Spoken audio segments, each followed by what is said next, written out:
Job quitters of Reddit. What was the straw that broke the camel's back?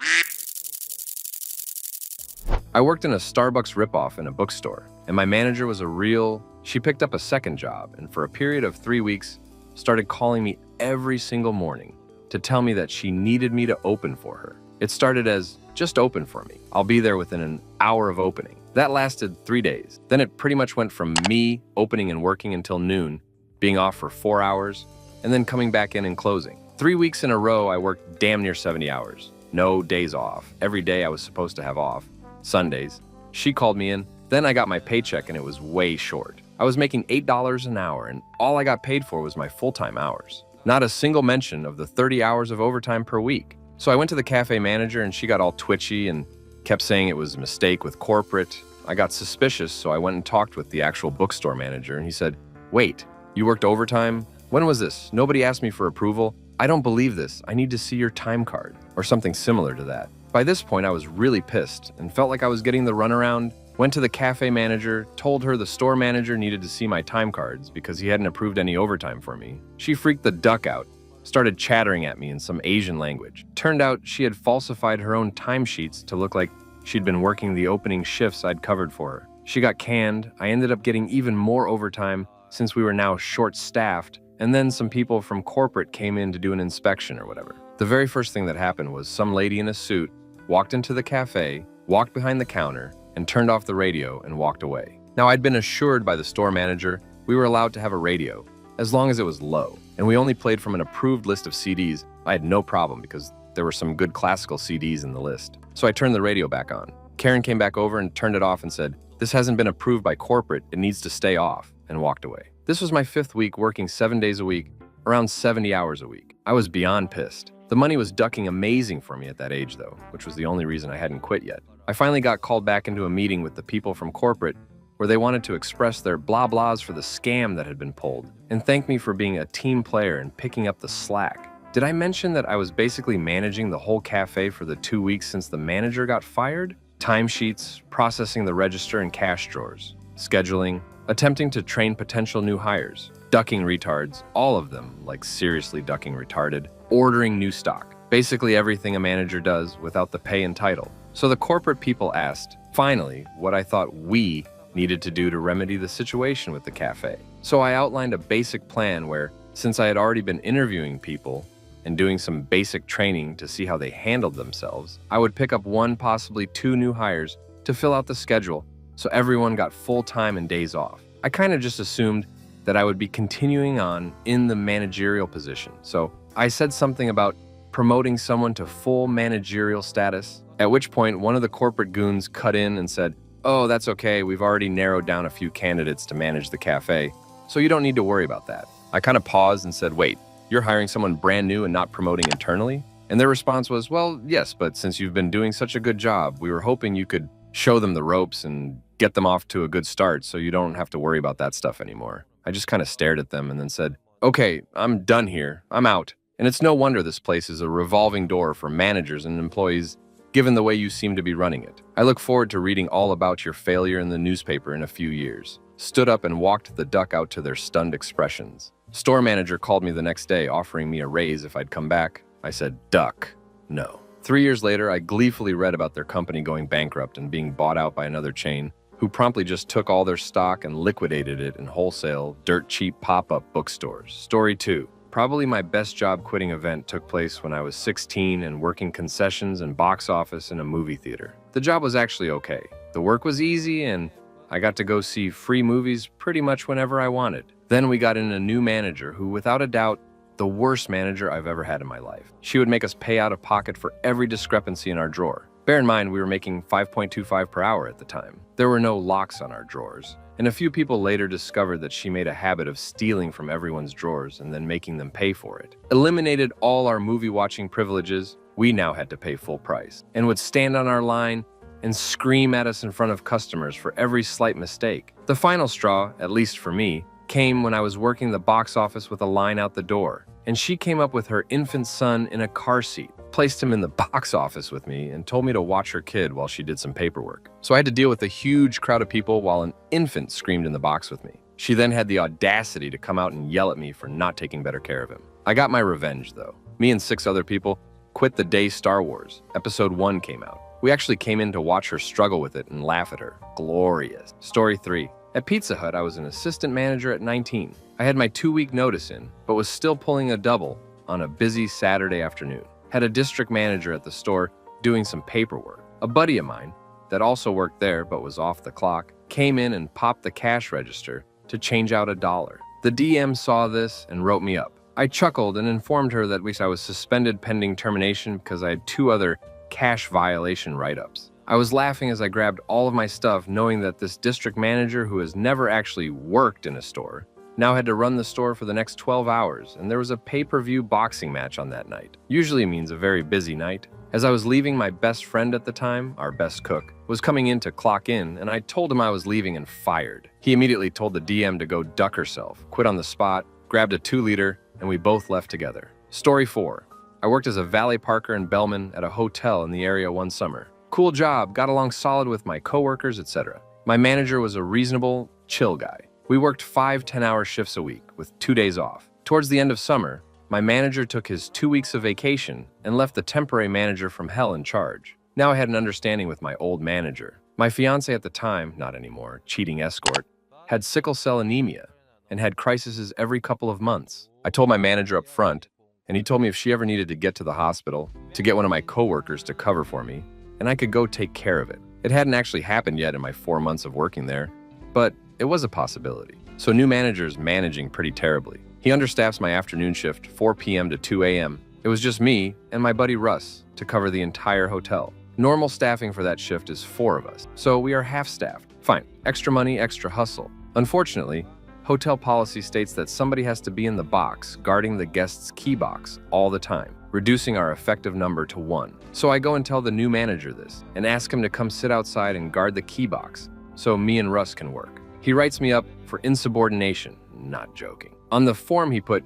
questioning the methods of his superiors. I'm not sweating it. I'll just address it with good manager when he comes back. So we get one of the desk clerks to come cover the key box, and me and Russ are killing it. No breaks, no anything. My logs show I valeted somewhere in the neighborhood of 220 cars that shift. A busy night was normally around 150. So anyways, mid-shift I get a call from a guest. They locked themselves out of their room with the chain and went out from the neighboring room of their suite. The maintenance guy with the thing that gets rid of door chains isn't there today. Boss orders me to go into the neighboring room of the suite, climb out on the balcony, and hop over to the other balcony to see if their balcony door is unlocked. We are on the 9th ducking floor. The balconies have a 3-foot gap between them. I'm tall, but if I duck this up, I'm muerte. Plus, the people in this room didn't tip when I took their luggage up, so duck them. He writes me up again, tells me my shift is done, go home. I go downstairs, and I go back to helping Russ park cars. I'm not leaving him solo during dinner hour. I'll go home and be 1 day suspended after the rush, or when relief gets there. He won't notice. He rarely leaves his office. So anyways, once things get dead around midnight, I go home. I come back in the next day. New boss has posted the schedule for next week. He has me on the schedule for 7 days, 16 hours a day. Seriously. He tells me that some of the staff has scheduled vacation, and I have to pick up the slack. Now I'm all for hours and money, but even I need a break. Russ feels like he owes me a favor after helping him out last night, so he offers to fill my Thursday shift so we both have a day off. We go into the new guy's office, fill out the schedule change request form, hand it to him, and he rips it up, looks me dead in the eye, says, "You work what I tell you to work." Russ is speechless. I am too, but screw it. It's a week of hell, but I'll make money and good boss will be back at the end of it. Of course, that's the day my fiance gets sick. I call up one of my coworkers, tell him what's going on, and he hauls ass and gets there in about 10 minutes. Really solid guy. I go into the office to tell new boss that I'm leaving and why, but that I already got relief. He tells me that he doesn't believe my excuses and that if I leave today, not to come back. So I'm beyond furious. I go outside, talk to Russ and Brandon. I apologize to them and tell them I really have to duck up his day. I take the master keys, lock the box that holds the valet keys, take my tips for the day, and split them between Brandon and Russ, because they are about to make zero money, and I take the master set of keys with me. On my drive home, I roll down my window and throw them into Galveston Bay. Nobody can get into the bell closet, the valet box, the break room, nothing. And since Brandon wasn't authorized to be my relief, he went home. Russ, nice guy that he is, refuses to break hotel policy, which requires one valet guard the keys at all times. So he sits in the chair next to the locked key box and refuses to move. When customers come out and complain, they get referred to new boss. He quit 2 days later, and when my good boss Came back from vacation, he offered me my job back and purged the write-ups from my file. Story 5. I am beaten down and my will is gone. I feel like I will not be able to find employment and therefore stay with this job. I do not hate my job anymore. I accept it. I laugh when I get told certain things because I accept it. I get paid okay now. My main thing with work was job satisfaction. I would take a pay cut to see my website succeed, but they keep getting redone over and over again. Sure, I make money redoing it, but I am so dejected now. Now, I'm not going to get too much into this, but I'll skirt over the keynotes. I work in an office of idiots. Actual idiots. Their marketing policy is basically, we have enough money to throw at the walls, whatever sticks, we'll throw more money there. I wanted to make a blog about crap my coworkers say. It's mind dumb. Mind dumb. I work in the web department. I design their e-commerce websites. The programmer quit, and the work I keep getting promised never shows up, so I always have to do it on my own. I have a project manager that does not give me anything but says that I know how he likes things done and trusts me to get them done to his satisfaction, all the while crafting on my designs and work, while I keep telling him, it's not finished, it will look good when finished. I have a team of salesmen that do not know what they are doing. They make sales because I made the sales for them. Their sales tasks is to go onto a comparison site, see what the competitors are charging, log into our admin side, change the price so it's cheaper, and hit save the system I built. Sends it over to the comparison site, modifies the price, and we move up in the ranking. Their main job is to answer the phone. My job is designing the website. What I actually do, 1, design the website, 2, code the website. Because the programmer left, I actually learned to program a bit enough to set up the website, which was a plus. 3, create all content for the pages. No content writer, and when my project manager supplies me with content, it looks like a 5-year-old wrote it. 4, fix everyone's email. 5, provide technical support for all networking. Even though there is a networking technician in the office, surprise, he's my project manager. 6, deal with any accounts we have open. I tell the technicians that I'm my boss. I open the accounts and modify them, something my boss is supposed to do. 7, to some extent, I do the job of everyone in the office, minus the actual shipping of the products, the purchasing of the products, and the talking to customers. But when they have a technical question, they do get passed on to me, which happens once a month. I should just start hanging up on them. 8, once in a while, does NTO happen anymore? Since I told my boss I will not do it anymore. I originally did these while I was in a dead mood. I was essentially just so yelled at and feeling down I did it. Then only realized after a few weeks the severity kind of sunk in. Redacted, it was straight up illegal. My boss has me employed as a consultant, so he does not need to pay payroll taxes, nor any benefits. Last year, I declared I made $18.5 thousand salary. My boss told me I should be making $70,000 a year. I did some of the AdWords accounts on the website. My project manager did not want me opening up AdWords. He called it a waste of time. I begged my boss to give me $50 a day to invest in AdWords and set up an account under my personal name. He did, and I set up the account. After a couple of days, we started making some serious coin. I asked him to bump it up to $150 a day. I made my company $120,000 in the first month. I asked for commission because I know I could have made more in sales with tweaks. I asked for 2 months every freaking goddamn day. After 2 months, my project manager told me the boss agreed and would be giving me commission. I just wanted $1,000 extra a month, 1%. The comparison sites gave us $50,000 a month for a total of $180,000 a month. After another 4 months of me asking every day, I accepted the fact I would not be getting commission. I made some changes as my project manager requested, which I would have done had I been making commission, and now my AdWords account makes $230,000 a month in sales. The sales footwork I'd done, which was denied originally, makes more money than all 4 salesmen combined. The commission I was supposed to be getting goes to my project manager. The beginning of this year, I've decided duck it. I'm a consultant. I gave myself a raise. I raised my rates to $25 an hour. I bill for my research time. I'm making about $1,000 a week now, but I need to keep a big chunk aside for taxes. I could set up a website like my boss has, but I am missing a few things. 1, a company. 2, the product. The purchasing of the product is a very guarded secret. 3, fear. My existing boss will find out and he will sue me, thinking I've stolen from him. Like I said, I'd quit, but I've kind of sunk into this little hole and lie to myself that everything's all right. Story 6. I was working so much that my 8-month-old daughter did not know who I was, and my wife would cry every night because she felt like a single parent. I didn't know my own schedule as I was salary, and I left when the work was done. Story 7. My boss's son. I worked for a small, really great pizza/Italian restaurant for 7 years. I loved the job for the majority of that. That is despite the crap pay that was late 99% of the time.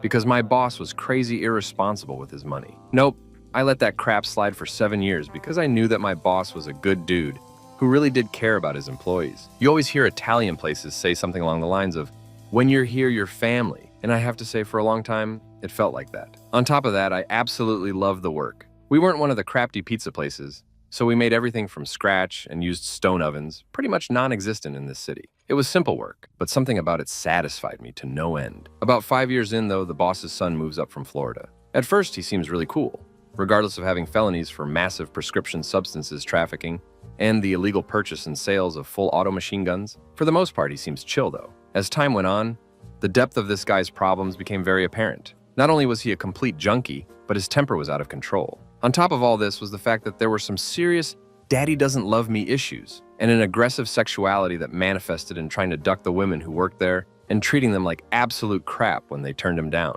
For about a year and a half or so, he tried to work at the shop. Every time it would last about a month before he either walked out or his parents finally told him to duck off, which never lasted. It literally made my stomach turn working with him. To make matters worse, his mom always stuck up for him to my boss, even though the son treated her like crap. It was madness. He was constantly selling substances out of the store and getting in loud arguments with everyone. Al, while not working, but claiming to be the best worker there. He would actually say things like, "My dad is the boss. I can do what I want." This is a 30-year-old man. Like I said, I had already been there half a decade when he showed up, and I had become very close to my bosses. This, no surprisingly, led to a sort of rivalry between me and him, or rather, him doing everything he could to duck with me and me not caring, because duck him, I had been there forever. He would do the most petty, ridiculous crap to try to either get me in trouble or make me mad. One day I cut my finger really badly. I told him and asked him to finish my shift so I could go get stitches, he said. Sure. Suddenly, when I go to leave, he flips crap on me and starts yelling about how I'm a pussy.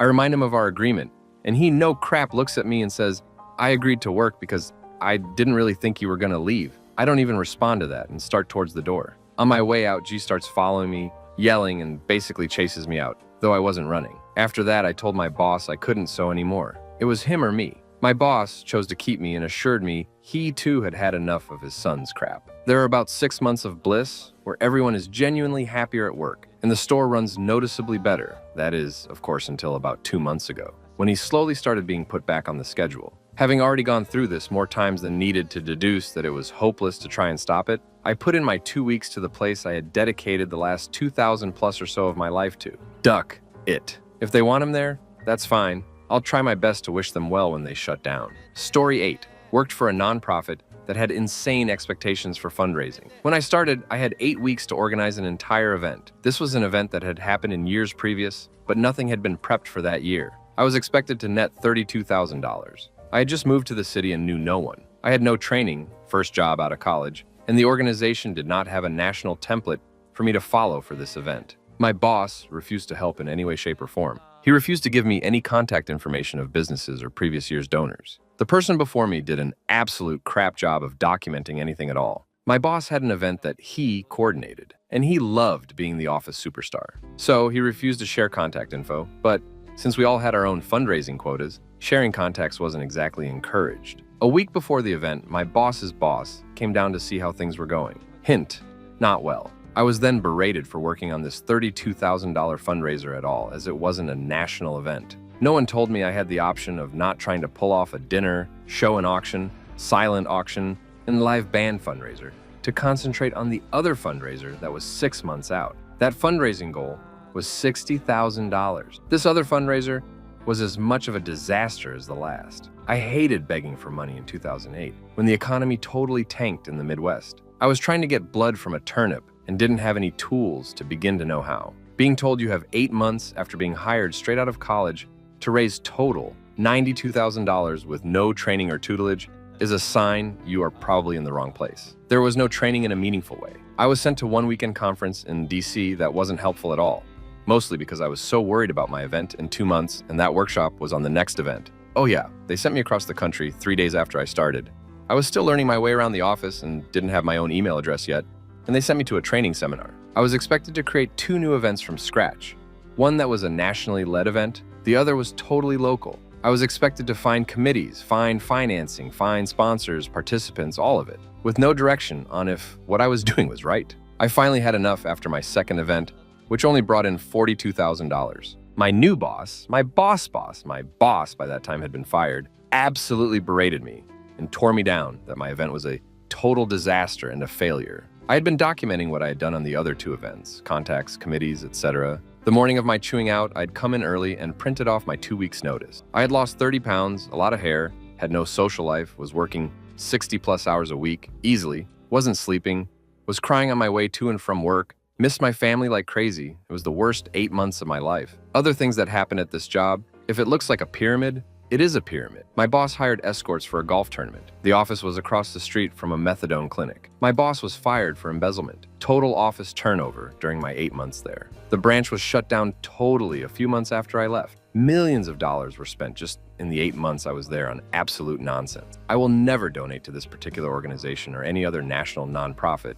after seeing what goes on behind the scenes. Story 9. It was my first job out of college. I had worked there for a year, and my boss made a huge deal about how I was getting a raise and for being a wonderful employee, blah, blah. There was a cake and everything. When I get my next paycheck, I received a whopping 24-cent raise. I put in my 2 weeks' notice the next day. Story 10. I used to work at the copy center of a large chain office supply store. I should clarify, though, that while my official title was copy shop specialist, I spent 90% of my time on the floor stocking, cleaning, or selling pens. There were 3 of us working the print shop when I first started, but when the girl above me left, I didn't get to take her place. Instead, the managers thought it would be better if they personally helped my supervisor with his daily tasks instead of the guy with several years of printing/reproduction/graphic design experience. I was in a pretty crafty place at the time. I had an engineering degree, but couldn't find a better job, so I stuck it out. Over time, they start hiring new people, so instead of me on the floor all the time, they start having me close up the print shop. This usually meant me coming in an hour or 2 before my supervisor left. He'd leave at 5, I'd get there at 3 or 4, and staying till 10. Now I should note that our company had this policy that if you worked 6 or more hours, you were required to take a half-hour lunch break around your 2nd or 3rd hour working. This will be important later. Meanwhile, in my personal life, things are getting crappier. A family tragedy makes me take a week off from work. They were nice enough to let me take an indefinite leave of absence to deal with it, so that's nice. I even heard from a girl I worked with that they all signed a card. After I get all my crap sorted out, I go back to the daily grind of working until a few weeks later. The girl that I was friends with tells me one day that she saw the card they all signed sitting under a bunch of crap on the manager's desk. Normally I wouldn't care, but things were pretty emotional around that time, and it just made me feel bad. A week later, still no sign of card. Whatever. Now to get to the point of this post, the final straw. So I show up to work one day at 3. Supervisor is leaving at 5. This gives me enough time to catch up with what jobs have come in and what needs to be done before close. 5 o'clock rolls around and he leaves. After about half an hour, I'm caught up enough to be able to take my lunch break, so I call over the radio to tell manager, "Come, why haven't you taken your lunch already? You should have gone before supervisor left. Now I have to watch the print shop."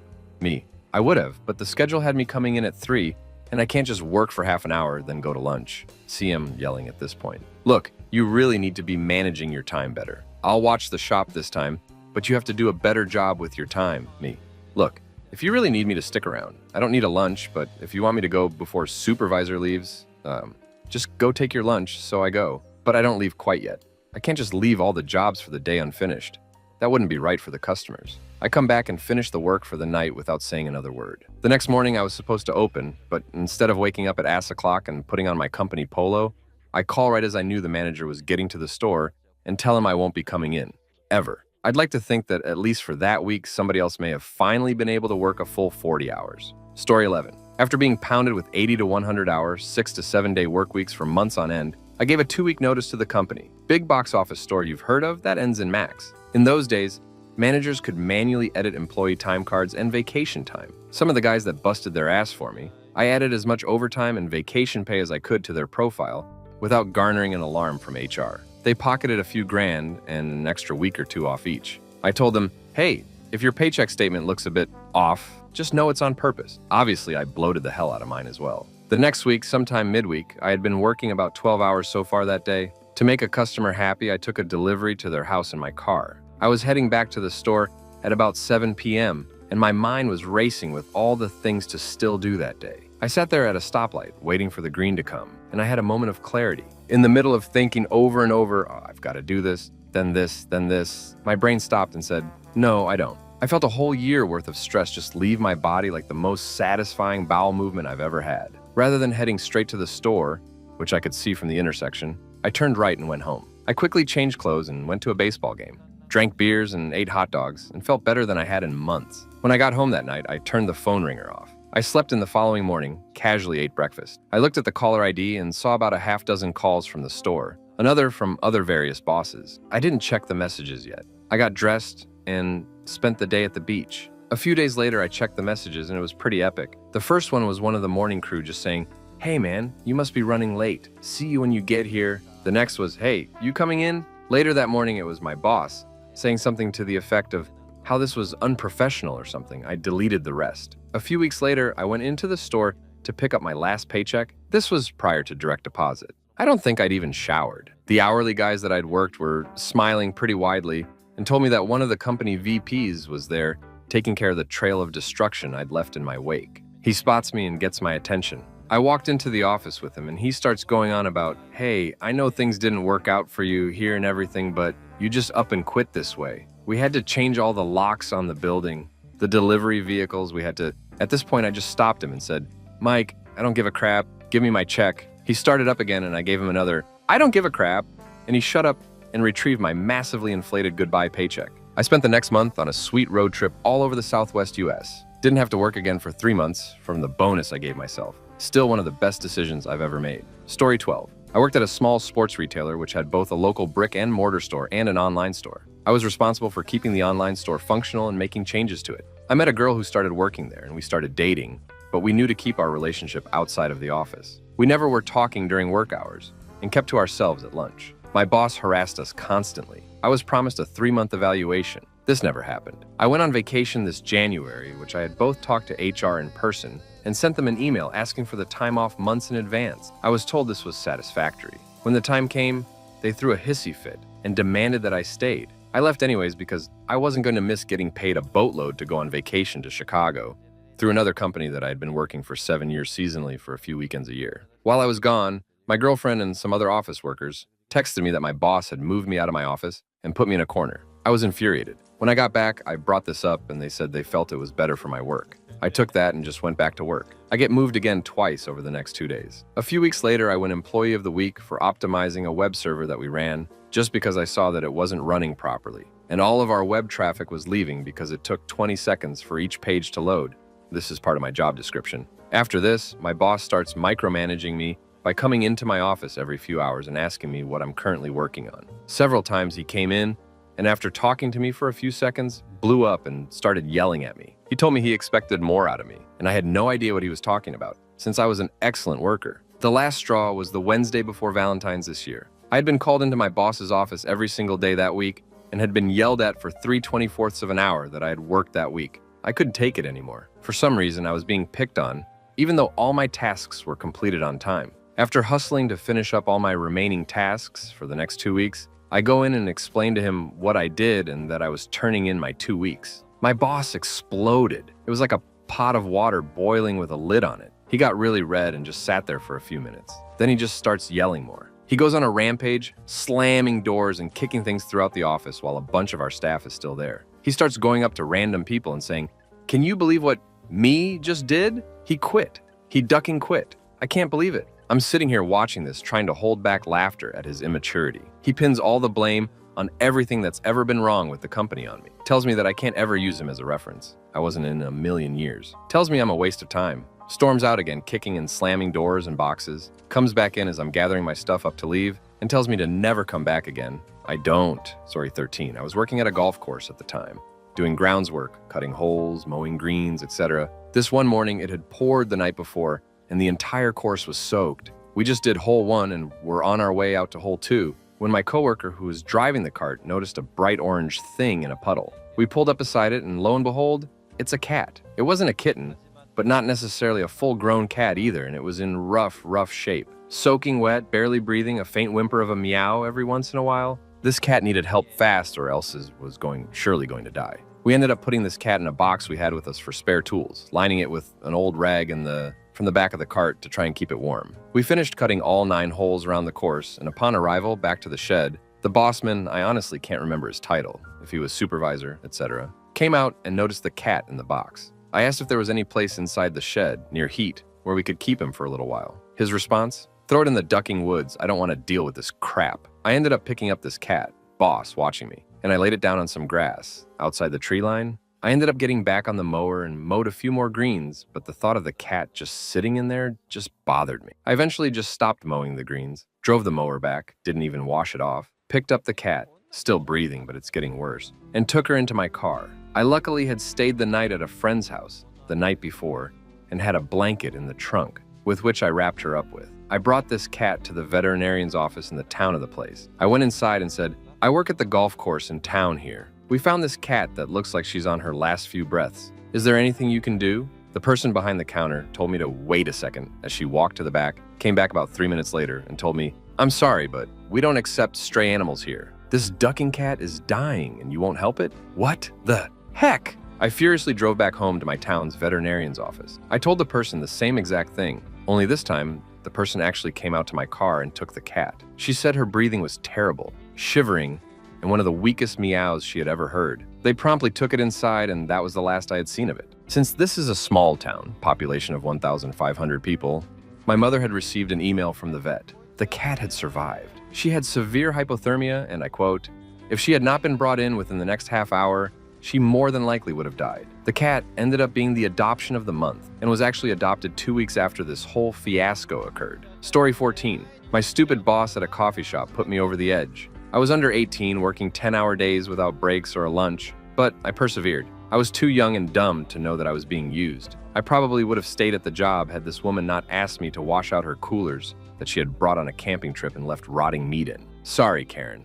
I'll work my ass off doing my job, but I'll not do your personal, nasty errands on company time. Let me just state, I was a barista, not a personal assistant. She was not the owner of the company, merely a manager. I said I would not do it, and she yelled at me about not having the right attitude. I told her that I was not her assistant and to clean her own damn coolers, and I would close the shop at the end of the day, and she could enjoy the 4:30 a.m. opening shift the next day. For the record, she did have to open in the morning and was given a solid chewing out by the owners when I informed them of the situation. She was not fired. Story 15. Here it goes. I was a manager at a beach shop for about a year, was a regular employee for a year or so before that. My upper district management had a contract with student programs in places like Ecuador, and most of our busy season employees were foreign. I learned to embrace the students being there and actually enjoyed learning about them and hearing their stories. Very quickly, upper management's schemes started to unravel after they got enough kids sent over who knew enough English to explain to me what was really happening. The students were promised a fully furnished place to live within walking distance of where they worked and great pay. My district manager rented out a 3-bedroom apartment in a crap hole complex for about $800 a month. He stuffed 5 or 6 kids in there with some mattresses on the floor and 3 plates. I wish I was kidding. The apartment was also an hour bike ride from our store. I ended up picking them up and dropping them off every day because it was always 90 degrees out and most likely raining. He collected $450 rent every month from each of them. If they threatened to find another place to live, he fired them and sent them home. He treated these poor kids like crap. Me sticking around to defend them felt like a duty, even though I ducking hated that job. The final straw was when one of my female employees came to work completely freaked out and had been crying. I took her aside and asked her what was going on, how I could help, etc. It took some prying, but she finally told me what happened, tears running down her face in embarrassment. Apparently, district manager had stopped by their apartment before she had to work that day. He was notorious for just letting himself into their apartment without knocking or warning. She was alone and had just gotten out of the shower. He was being very pushy and yelling at her that she couldn't go get dressed because he wanted to go into the room she stayed in and check the closets for stolen merchandise, and she had to follow him. She refused, and he got even more pushy when he realized she was alone. She ended up having to run to the neighbor's house in a towel and bang on the door for help. When she got back to the apartment with her neighbor, he was gone. She was convinced that he was going to come back and beg to stay with me. Her and 3 other girls that lived there stayed at my house that night. The next day, I dropped them off and then never saw them again. One recently contacted me on Facebook and told me that they all bought plane tickets out of their own pockets and flew home. I'm glad they did. I quit after that day. I couldn't be a part of it anymore. I reported what was going on and ducking bolted. Last I heard, district manager was fired, but they still get foreign exchange students every season. Story 16. Got a few of them that both had rather dire circumstances leading up to me quitting, But my latest one was working for a tech support firm. Pay was adequate for the amount of work I actually did, barely any, and I had been with the company for 2 years with no hope of advancement because I refused to grovel at the feet of anyone. I admit I mostly stuck with it because I live in the middle of nowhere, and it was the highest paying job in the area. The problem started when our CEO, whom I later found out was effectively stashing a lot of the profit made into his own pocket and was caught, left the company, and they brought in someone who had his works in finance. He decided to save money. It was time to trim the fat. A lot of our best workers in the tier above me started to get bogus reviews, bogus scores, and were effectively bullied into quitting or getting fired because if either of those happens, they can deny you unemployment. For weeks, the T2 staff started to get slimmer and slimmer until eventually there was an extremely small handful of them. And they were our newbies who barely got paid more than me as the highest paid T1 operator. With most of them out of the way, they began to focus on the Tier 1 guys, as you might expect. Being a lot closer to the T1 guys, I started to hear the BS they were fed on their reviews, how the scoring system changed just to make us look bad, and how some people were outright fired who had no previous offenses merely because they had seniority and made a bit more money than the others. When it got to me, I stopped caring after seeing what they did to my friends. I was their top tech guy, a T1 support with knowledge even their NOC team struggled with. I aced the tests, fixed customers, and took the highest number of calls with lowest number of transfers. They started to pull me into meetings to Karen about the way I talk since they couldn't pull numbers or calls to get me in trouble. They wrote me up because of my damn accent, because I have a northern accent, twice, and told me if I didn't quit faking it, then I would be fired. I handed in my 2 weeks notice the next day and stopped taking calls for a week and just played games on my desk until I went home for the 2 weeks I had left. Amusingly enough, I used one of the supervisors as a reference, and she has nothing but glowing reviews for me because she knew of all the BS going down, but her hands were tied. Story 17. Boss was the most passive-aggressive person ever. Loved to send emails to all employees about mistakes other employees made. These emails never specified the employee, but it was a small company and not hard to figure out who it was about. Not only that, but this was the only way the employee at fault even knew they did anything wrong. He never took anyone aside to tell them if they were doing anything wrong, which happened all the time, since there was no training, and you were thrown into your job without even knowing what was expected from you. When someone royally screwed up, he'd go and talk to another supervisor about how ducked up that person was, how stupid they were, etc., loudly, so everyone could hear. Again, not to the person, just talking badly about the person to someone else. It was a toxic environment. On my last day, he sent out an email that read, "Someone is skating on thin ice and should start looking for another job now. Don't expect to last the week." Couldn't take it anymore. Went in and gave my notice. He was surprised and said, "That wasn't about you." Don't care. Couldn't take it. He let me finish up my work for the day and leave. Story 18. It was what ended up being my last day of work.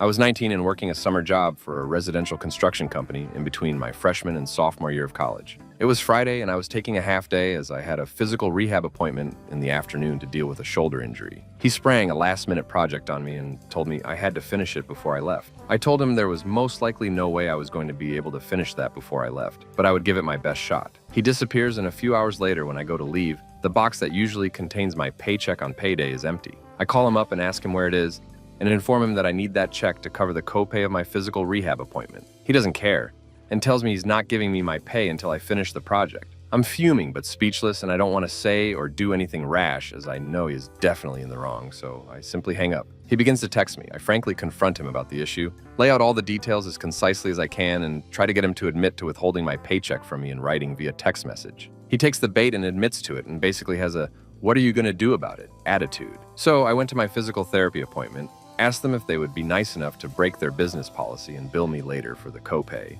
And then I went to a lawyer. Luckily for me, one of the best lawyers in our small city happens to be a close friend of the family and a bit of mentor to me, unbeknownst to my boss. I explained what happened, and he was on the phone before I even showed him the text messages. He calls up my boss, but he doesn't answer. The lawyer leaves a message and identifying himself and the law firm he is partner at, and then explains that he is now acting as my legal counsel. He informs my boss that if my paycheck is not released to me by 9 a.m., open of business Monday, my lawyer will be filing motions immediately at that time against him to reclaim my pay. I get a text message less than 5 minutes later.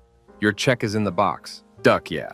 Lawyers. In the texts, that stuff about him telling me to do this job for weeks is complete bullcrap. but I wasn't going to squabble over a relatively minor detail in my pursuit of getting him to admit he was knowingly violating state and federal laws. Not that it would be a reasonable excuse to withhold pay anyway, as I told him in the messages. Story 19. Worked at support for a medical school for the state. We were understaffed and underpaid, but I was happy enough. Until one of my coworkers pinned me into a chair and tried to kiss me on the lips. When I pushed him away from my face, he tried to kiss my neck. He blocked my exit from the office. It was only the two of us in there at the time, and told me it was my fault for making him feel this way. I was terrified of him. Reported it to my management team, who reported it to HR. They took several weeks to complete their investigation. At the end of it, they told me that they had substantiated my claim. Their resolution? He has promised not to talk to you and to not do it again. I just stared at them and finally asked, "So, you're leaving him in my department?" And they confirmed it, but they guaranteed my safety because he promised. I explained I didn't feel safe, that when he was hired, he made the agreement to follow their workplace procedures, one of which was to not hold his coworker down in her chair and try to kiss her lips and neck. They rolled their eyes and told me that until further notice, my job duties were changing, and I would work our crappy student support counter, where I wouldn't have to roam the halls so that I could feel safer. I resigned shortly thereafter. I have a much better corporate IT job. Story 20. For one of my past jobs, I worked as a shift manager for a food service chain. The store management only consisted of the store manager, me, and another shift manager. It was a fairly simple job, and I was also going to college at the time, so the job was only part-time. Now, the company had a system where there would be one manager that opened the store and stick around for the first half of the day, and another manager would come in and cover the second half of the day until closing. Sometimes there were days where one of the managers would be sick, so the other remaining manager would have to cover the shift. We have something called a cloper, where that a manager would close the store the night before and open the store the next day. They would start at 4 p.m., close at 12 a.m., leave at 1 or 2 a.m., and then get to the store the next day at 9 a.m. and work until 4 p.m. This happened every now and then, so it was nothing out of the ordinary. Now, we had a store manager who was an absolute douche. He didn't give a crap about the store and always made sure that he was off on the weekend. It also didn't help that he hired his girlfriend to work in the same store. One weekend, the other shift manager ended up in the hospital. I was already doing a cloper, so I was exhausted. I tried to call the store manager to come in, but lo and behold, the douche would not answer his phone. After several calls and voicemails, he never even called back once. This resulted in me working 3 shifts straight on a weekend, with an exam coming up on Monday. Needless to say, I was pissed. When the store manager came back, he never even mentioned the missed calls and voicemails and went about as if nothing was wrong. Despite confronting him about it, he just shrugged and walked away. I later found out that every weekend, he apparently would go snowboarding or on cruises with his girlfriend. To top it off, all the shifts his girlfriend worked, it was when he was working and she was an absolute Karen who took advantage of the fact that her boyfriend was the store manager. After finding out all that, I was like, duck this. I wasn't going to mess up my grades for a part-time job. I gave in my 2-week notice, but then changed it to a week notice because I wanted to screw the store manager over. Without a third manager, he would be forced to work weekends until they finally hired a new manager, and I knew that the process would take a while. It was great hearing how much hell the store manager went through before he found a third manager. Story 21. Bad equipment. Expected me to drive a semi with no taillights through mountain roads at night because the load is important. More important than travelers on the road, apparently. No thanks, goodbye, and good luck. Story 22. I didn't quite get to quit, but I was working for a well-respected restaurant management company. I worked hard, met my standards, got my bonuses, my staff liked me, etc. Then I decided to grow my family. When I got pregnant, the first 5 weeks were okay, but then I ended up with the most severe morning sickness you can imagine. I was hospitalized and once home put on IV fluids with an IV line right into my stomach for super strong medication. My boss's boss called me late one Saturday night after I'd been out of work and fired me. I had been gone about 3 weeks and would have been well enough to go back in about 3 more weeks. I had a doctor's note. Before you guys tell me to lawyer up, I want to point out I did try to, but I had been with the company for just under a year, meaning I was not covered by FMLA. And they fired me for sickness and being absent. Though related to pregnancy, they didn't actually say they were firing me due to pregnancy. So the guy who fired me started calling me once or twice a month to see how I'm doing and remind me if I want to come back after I have they baby. They would love that, because I kicked ass. Well, this guy knew my husband owned his own business. A business that does the same in sales, but better profits than the restaurant I was managing for them. He also knew, because I made it common knowledge to everyone, that I didn't do the job for the paycheck, but for the awesome health insurance. So the last time the guy called to ask me what my post-baby plans were and see if I would come back. I had the pleasure to remind him that because he terminated me due to illness, I got to keep my insurance for 18 months. And I reminded him it was the only reason I worked for him, which he knew. Then, I'm the most underhanded way I told him I'd rather spend my days helping my husband run his business while spending most of my time with my new baby, instead of babysitting servers and disrespectful kitchen managers, while trying to play the office politics necessary to keep corporate happy. Then I told him he wouldn't want me working for him anyways, as he is a man who fires pregnant women, and I had lost all respect for him. And did he want someone working for him that had no respect for him as a boss or a human being? I was lucky I have the financial means to survive, but many women in my situation would not be so lucky. The Cobra health insurance alone cost me over $600 a month. Story 23. When I was a second-year apprentice car mechanic, I was hired at a certain luxury car dealer in Toronto under the pretense that I would have to work in a wash bay for a week until the guy whose spot I was filling left. He had quit a week earlier and was working his final 2 weeks. Fast forward a month, and I'm still in the wash bay. Every single car that came out of the shop came into the wash bay for a full wash. I was okay with doing the job. A paycheck is a paycheck, but it was not what I was hired for. When I inquired about it, for the third time in a month, they promised me that I would be in the shop the following week. This was on a Tuesday. I washed cars all week, 10 hours a day, and when the bay was empty, I would wash managers, salesmen, and other employees' cars. I would end up soaking wet at the end of every shift, and the basement wash bay was always stuffy and dusty. I had a permanent stuffy nose for my entire time there. I had Sunday off, and Monday morning I woke up excited to finally get a chance to work in the shop. I walk in, punch in, and ask the service manager if she has any work orders for me, and asked if I could bring my toolbox in. She looked at me, thought about it for a second, and said, "I'm not sure I can bring you up this week." I looked at her dead in the eyes, laughed, said, "You know what? I quit. Find yourself a new gopher, because I am sick and tired of being run through the ringer because I wash cars too well. I was hired as a mechanic, yet I haven't even turned a wrench. You are running this service department into the ground, and I'm not the only one who thinks so. I'll come back tomorrow with my uniform." She promptly called me ungrateful and flipped on what she had said minutes earlier. And here I was going to bring you up today. You can kiss your job goodbye. Don't drop off your uniform. Give it to insert friend/coworker's name here.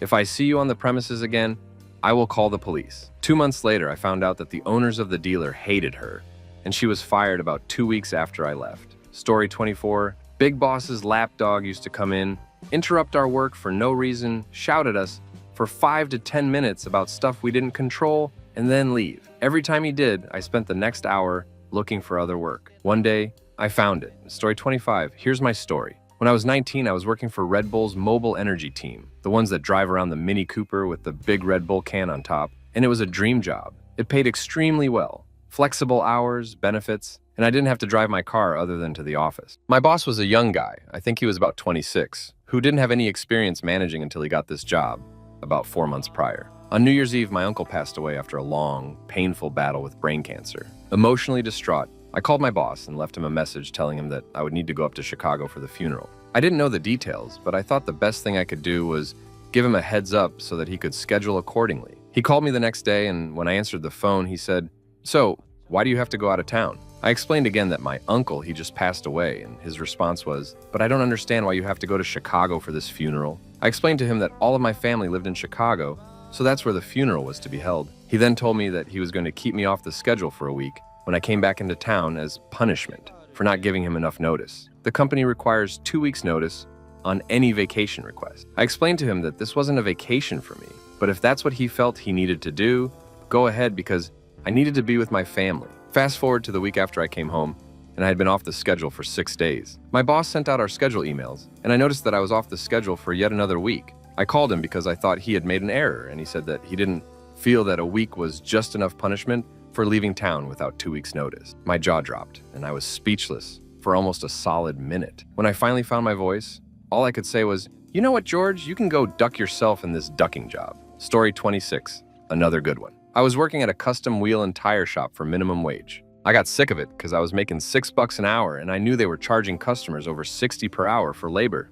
I quit that job to work at Discount Tire. When I interviewed, I was very explicit that I would not leave my current job unless I was needed full-time, 40-plus hours per week, and that I had the relevant experience to start full-time my first week. So I go take the substances test, wait for the results so that I can formally put in my resignation. I called the lab, and they had my results 24 hours after taking the test. But the manager had failed to retrieve my results 48 hours after the test. Finally, after 3 days of calling the manager 3 times a day, he got my substances test back and officially offered me the job. We agreed on a start date, and that was that. I put in my 2 weeks at the current job, called up the manager at Discount Tire a few days before I was to start there just to see how things were going at the store. Now he tells me to call him on my start date, and he will tell me when to come in. My start date comes, and I call, can you come in at 3? No problem, I say. So I show up at 3, figuring since it was Monday, it was slow in the morning, and he just needed me there for the evening rush. At the end of the day,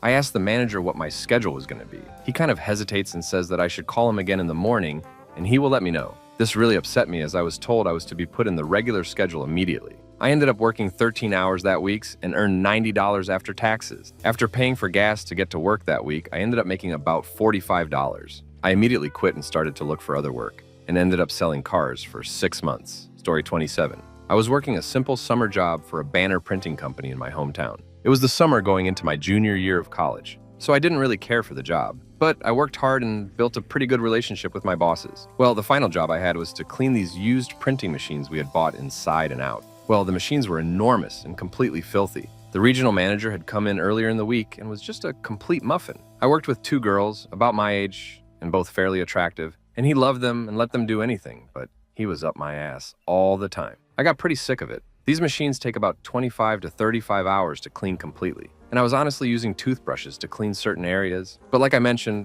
it was work, and I was getting paid, so I didn't really care. I honestly enjoyed this more than previous tasks because I always had something to do. Well, I had put my 2 weeks in because school was about to start up, but I wanted to stay and finish the job. There were 9 of these printers total, and I had cleaned about 5 of them by myself. And the 2 girls had cleaned 2 together and were working on their 3rd. I mean, they were twigs and girly girls working a really blue-collar, physically difficult job, so I didn't really mind. Well, the job was 9 to 5, and one day I showed up at 9:07 to start working on the last printer. I got screamed at for about 15 minutes by the regional manager for being late, and blah blah. So when I took a 32-minute lunch break instead of a 30-minute lunch break, the line at Subway was longer than usual, he flipped crap. This dude had the balls to scream at me and say I was worthless, while I was lying on my back cleaning paint that had been caked on this huge ass machine with a toothbrush. So I got up, promptly told him to go duck himself and clean his own machine. Went to school the next day a week early and got moved in and sufficiently drunk all week. I really enjoyed it. Story 28. Working at Taco Bell at 17. It was New Year's Eve and my family was having a party.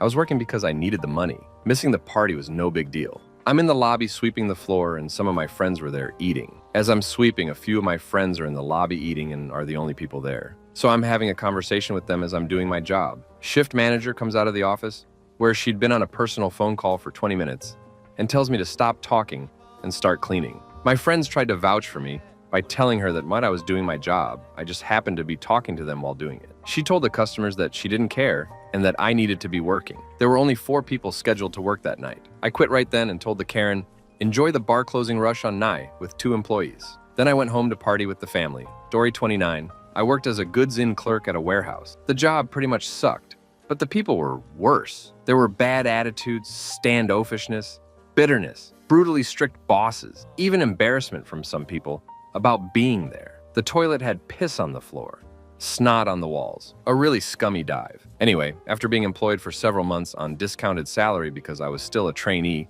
even though I had picked the job up in about a week, one day at work's end, the shift ended and people started to leave, so the new shift could log into their PCS. A guy called Chris, and I remained seated, just in case a job came in literally at the last minute, because we knew that if we left early, even a minute early, even if the people replacing us wanted to leave, so they could log in rather than just stand around. The workplace wasn't above punishing people for it. So like total lemons, we sat there at the end of our shift until bang on 5 p.m., then we left. I swear, we were the last 2 from our shift to leave the office. And even if we'd left with everybody else, literally no one would have cared. Our relief were standing there awkwardly, just wanting us to leave a little early so that they could sit down and sign in. Anyway, next morning, Fat Pat the supervisor comes storming into the office and announces that everyone needs to go into the meeting room for a blocking about everyone leaving early the day before. Bemused, Chris and I speak up and say, Pat, I presume this doesn't apply to us? We were here till the bitter end yesterday. And I crap you not. Fat Pat's reply was, no, Magic Spa.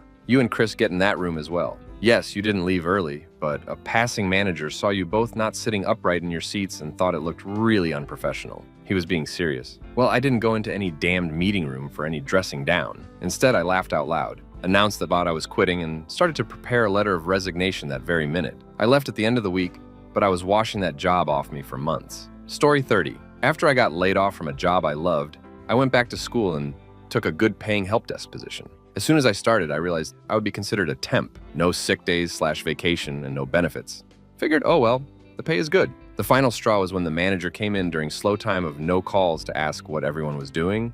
Everyone else was on YouTube and watching movies. I said I was doing my homework for school. A few minutes later, got called in and written up. The manager said that she didn't want me doing homework because if you get a better education, I'm afraid you'll leave to a better job. I know I can't give you a career, but I don't want you to leave this position.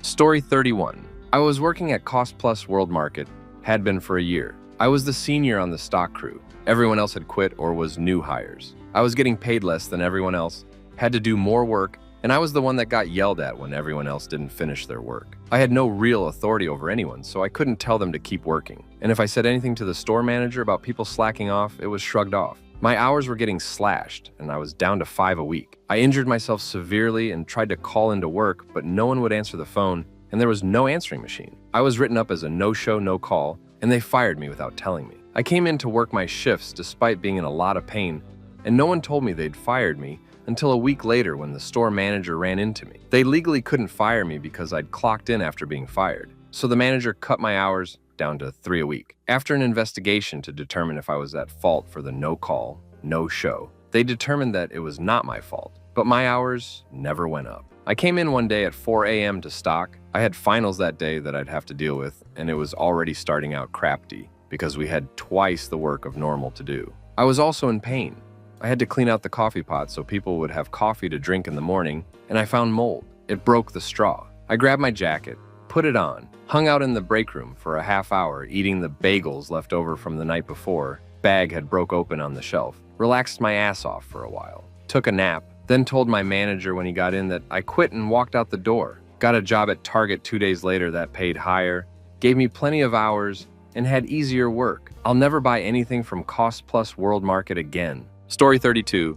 Job quitting 1. My manager at my first job was 22, a huge Karen, and ran the place like a middle school playground. She hired her friends and had no respect for anyone else. After being abused by a drunken ex-boyfriend and finally escaping and getting home at 5 a.m. on Christmas morning, I called in sick to work on Christmas Day. When I next returned to work, I was summoned down by a boss and her new boss, while she blatantly lied about me skipping work, spreading rumors, and planning the whole thing to avoid working on Christmas. She was clearly not being allowed to fire me and was unhappy about that, so she strongly encouraged me to quit. I left my letter of resignation on her desk the morning of a large holiday event that I was scheduled to work. Job quitting 2. I was sick of working alone in a poorly managed restaurant when my coworkers found every excuse not to show up. Half the time, one of the cooks wouldn't show up either, and the manager made himself pretty scarce too. I made crap tips because it was a crappy restaurant in a neighborhood full of black people and college students, not notorious for being good tippers, so I made an average of about $5 per hour. They were legally required to compensate me for that, but didn't. The straw that broke the camel's back was when, on the week of Halloween, I didn't have a single shift that was actually within my availability. The girl in charge of scheduling was 20 and wanted to go out on Halloween, so she scheduled me to work. Halloween was on a Wednesday and I had class. Her response? Well, I scheduled you, so you have to either work those shifts or get someone to cover for you. Too bad. If you wanted it off, you should have requested it. I replied that I has assumed that telling her I was unavailable on those days when I was hired meant I didn't need to go request every single Monday, Wednesday, and Friday for the rest of the year off, and I quit. I believe they hired someone new and made her work alone on Halloween. Story 33. I used to work at Next, UK clothing store. I got hired around the Christmas period but was on a permanent contract, not just for Christmas. I applied for menswear but was always put in the stockroom, which I kid you not, was the size of a football field. It was ginormous. The store itself wasn't even that big, but the storeroom was unimaginably large. So I spent 8 hours a day, 3 or 4 days a week climbing ladders, tagging clothes, putting those little cubes on hangers, carrying piles of clothes back and forth between the stockroom, no elevator directly there, and to the shop. On top of that, the supervisor of the stockroom was a massive Karen who made the job more hellish than it already was. Always moaning I wasn't doing anything when I was, barking orders with no please or thank you, and just generally being a Karen. She would work at the speed of light, which is all well and good for her, but the average human just doesn't give a crap about their job. And the only reason she worked so hard was because she wanted to be promoted. I didn't give a crap. I was a peon underling, and that was fine by me. Anyway, company policy dictated that everyone had to work sale days. Nobody could take a day off at all. And sale day started Boxing Day, as anyone from the UK will know, as people go ducking nuts for the next sale. I was living and working in Bristol, but my family lived 100 miles away, and I wanted to go home and spend the day with my family and not have to leave the celebrations early and miss out on all the food and drinks just for some crafty job I ducking hated. So I just didn't turn up. I didn't call up and quit or anything. A couple days later, the woman who did payroll and stuff gave me a call to ask where I was and what happened. I explained I was never coming back and asked her if she could kindly inform Donna, the Karen supervisor, that she was a massive... I don't know if she did inform her. I hope she did. I'll never know. Story 34. I used to work at a high-yield celebrity chef's restaurant and was having a stressful day. The computers were down, food wasn't coming out on time, kitchen staff was being lazy, and the bussers were busy. The perfect storm of restaurant bullcrap. Now, this restaurant is the main reason a lot of people come to the city I live. They stand in line for hours on end, in the heat just to eat off of a crafty buffet. And if they couldn't get in, they'd cry and scream. So the types of customers we'd get were less than friendly most of the time. Anyways, I'm stressed because people have been yelling at me all day over stuff I couldn't control. So I went over to the floor manager and asked them to slow down. The amount of people were sat in my section for a bit while I collected myself. My section emptied out after 30 minutes. After a while, this group of 3 was sat in my section. I went over, gave them my spiel, and got their drink orders. I came back, gave them their drinks, and got their orders. 3 orders of chicken fingers off of the kids' menu. These are grown-ass adults who have spent hundreds of dollars to eat lunch at a place many people have been turned away from. And they all ordered child-sized chicken fingers. These chicken fingers are about 2 inches long and come 2 to a plate. They're served on a bed of lettuce and come with 3 deep-fried potato slices. They are made out of complete bullcrap and take forever to cook. A little later, their food comes out, and of course they look less than impressed. About 6 minutes later, I come by to see how everything is, and this is what one of the customers says to me. Well, after hearing about how amazing this place is and how great the food is, I gotta say that I'm pretty disappointed. After they say this, they place a single piece of wilted lettuce the size of a dime into my hand. I didn't bother showing up the next day. Story 35. At one job that I loved, my boss decided that he could just feel on my boobs and I just wouldn't notice it. I filed a complaint, and that was the end of that. I quit the next day. Story 36. I was left alone with 30 kids, and one of them had an asthma attack and I could find nobody to help me. Empty office, vanished coworker. I thought it was unsafe, I was well underpaid, and I wanted nothing to do with it. Quit that night. Story 37. I was a program director, group home. I was constantly told to watch out / be careful, etc. because certain clients could ruin my career, could go to jail. False reporter. The previous director had been fired for that reason. I was scared of screwing up constantly and always doubted myself. I was always on call, even though there were supposed to be rotating people for that. Generally speaking, the company had / has a pretty bad reputation. They treated staff terrible, but in all fairness, they are absolutely wonderful with the clients. Also, no real benefits. The last straw. We were required to get massive staff training done before the end of December. No problem. I held on to all my training so I could turn it in all at once. Halfway through December, the owner freaked out that everyone hadn't had their training turned by that point and basically shut down the entire company to have all employees train all of the staff over the phone. She told everyone in the office that if we did not get it done by the end of the week, that no one was going to have Christmas Day off. Everyone got their crap done. My problem was that if she wanted it done before Christmas, tell us to do it before Christmas when you first give us the task. Don't tell us before January 1st and freak out when it's not done weeks before then. While this was going on, I was also told that I'd need to work in one of the group homes over Christmas because they didn't want to pay any more overtime. I was salaried. It all just sucked. I'm making half the pay I did then. But I am happy, really happy, for the first time in ages. Story 38. Worked at an incredibly small gyro place.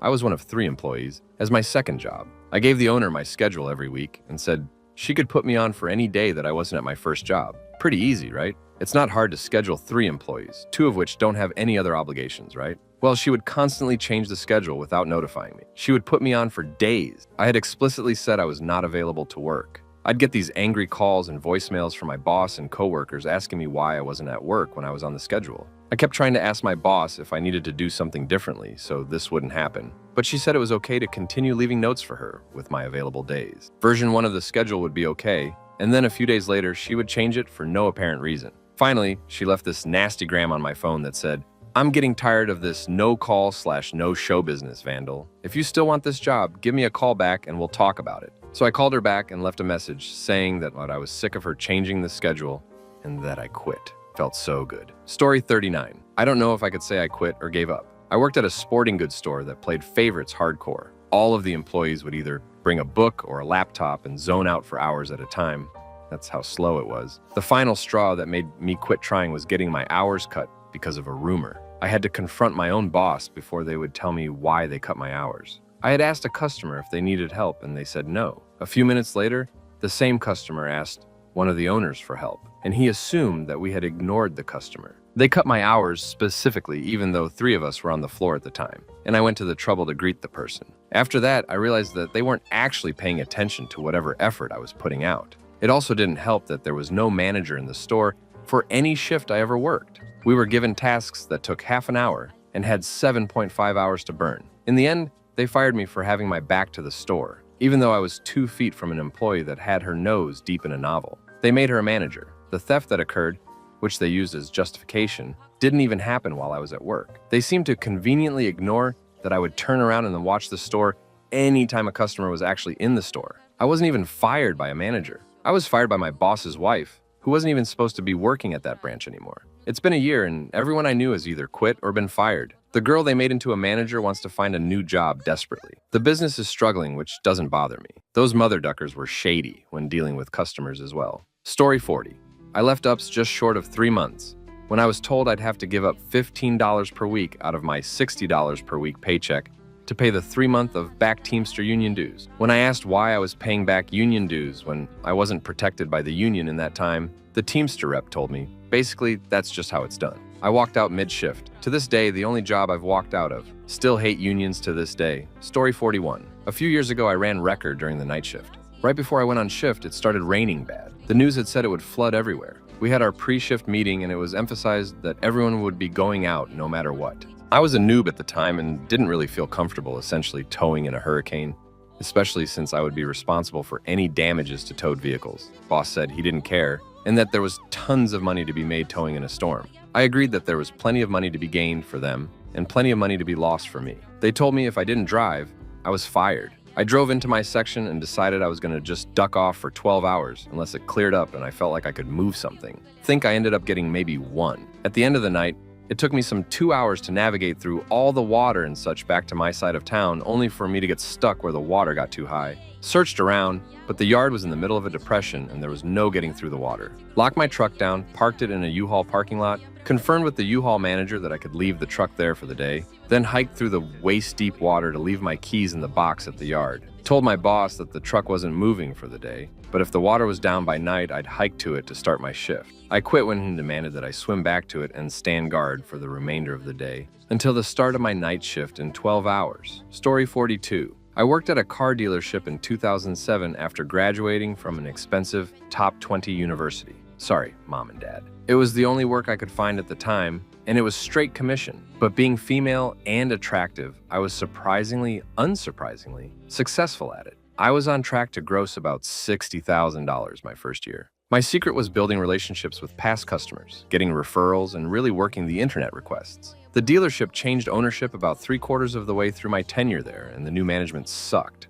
The old management was shady, but the new management really, truly sucked. I constantly got picked on because I was the only female sales rep, and there was one female manager who hated my guts. Anyway, final straw was one day during the week, read, very slow, almost no lot traffic and hot outside. The new GM decreed that we had to have at least 3 salesmen on point, standing outside on the lot. I told my boss that I had internet leads to work and I'd be at my desk, and he said fine. Apparently only 2 other reps went out, and the GM saw me sitting at my desk and flipped the duck out at me for being lazy, insubordinate, disrespectful, spoiled, etc. etc. Every single person in the dealership, salesmen, managers, customers, turned to stare at me. I stood up, told him very quietly that I had a college education, a brain, and more potential in my little finger than he had in his whole body, and that I quit. My ducking boss, who had okayed me working at my desk, never said a word. I now take great delight in going to car dealerships with friends and helping them buy cars, because I know all the inside secrets to getting the best price. Story 43.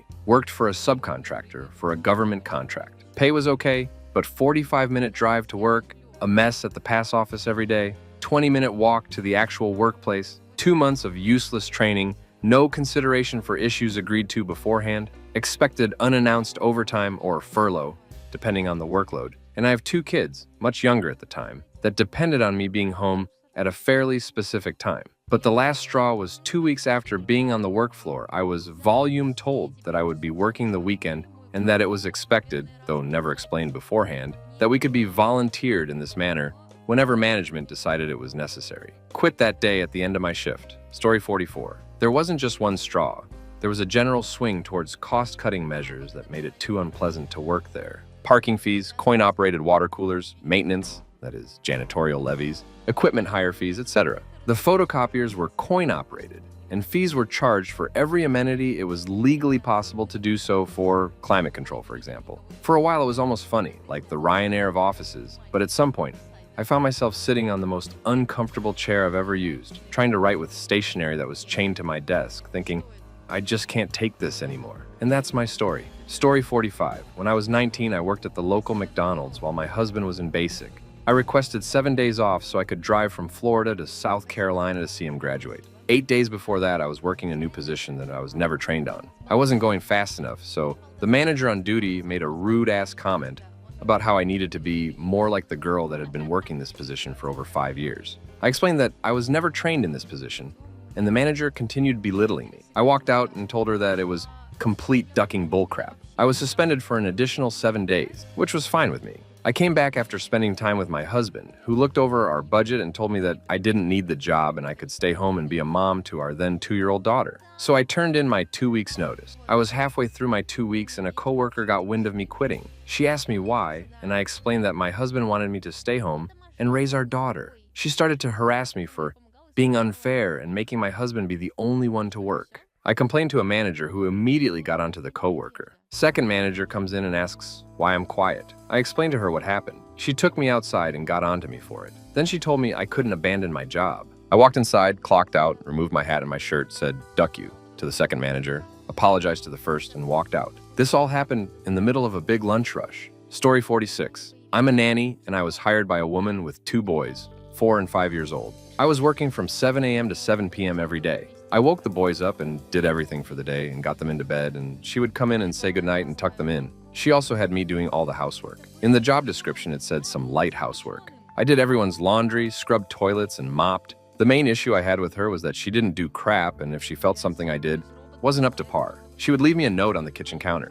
The things she had problems with were that she thought strawberries should only be fed to the kids in the morning. I sent GS in the older boy's lunchbox, and she informed me that he didn't like them, he ate all of them. She had me go to the library once a week to get books for the kids, but I wasn't allowed to read them to them because that's her thing. On Fridays, she would have me pack her kids' lunch for the following Monday. I didn't work Saturday or Sunday, so she didn't have to do anything on the weekend. She once got upset with me for feeding her sons all the berries that I had washed and cut up. There were plenty in the fridge, but hadn't been prepared by me because she needed them for her breakfast the following morning. So I finally quit and said I think she should hire a housekeeper instead of a nanny, because with all the other work I had to do, I barely had time to speak with her kids. I was also getting paid like $450 per week before taxes. Karen was crazy. Story 47. The number one reason I quit jobs is I get responsibility heaped on me, but no authority to act on it. That, and if you screw with my pay, I've never gone without pay, but I have had it cut a couple times and quit soon afterwards. What was the final straw for you in work? Story 1. I worked in a food hall. I was there from when the place opened. The first month and a half was crazy busy. I was doing over 20,000 steps on a 5-hour shift.